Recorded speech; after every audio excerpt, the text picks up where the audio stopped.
আমরা ঢাকাবাসীকে সকল কষ্ট স্বীকার করে সেবা দিতে চাই এবং আগামীতেও দিয়ে যাব ইনশাল্লাহ। ঢাকা মেট্রোপলিটন পুলিশ এলাকায় 2 থেকে 2.5 কোটি লোকের বসবাস এবং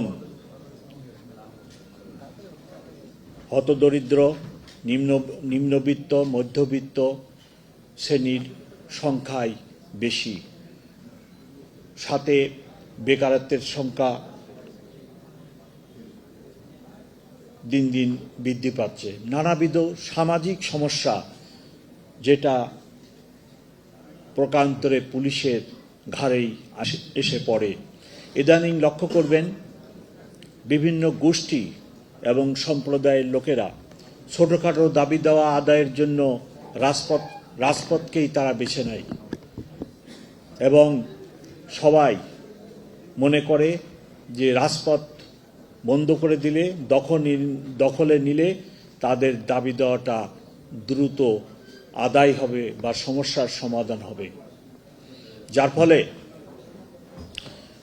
ঢাকা শহরের ভঙ্গুর ট্রাফিক ব্যবস্থা আরও নাজুক অবস্থায় চলে যায়।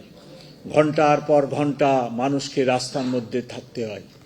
ঢাকার উত্তর দক্ষিণের রাস্তার সংখ্যা খুবই কম। 3 বা 4টি রাস্তা, Mirpur road, airport road, Rampura road, মূলত এই 3টি রোডই ঢাকা শহরের উত্তর এবং দক্ষিণ। একটি রাস্তা যদি বন্ধ হয়ে যায় পুরো শহর অচল হয়ে যায়। আমরা এই সমস্যা প্রতিনিয়ত সম্মুখীন হচ্ছি। তাই আমার অনুরোধ, আপনারা দাবি দেওয়ার ব্যাপারে খোলা মাঠ, অডিটোরিয়াম, সভাস্থল বেছে নিন এবং যথাযথ কর্তৃপক্ষকে সেখানে ডেকে টেবিলে সমস্যার সমাধানের চেষ্টা করুন।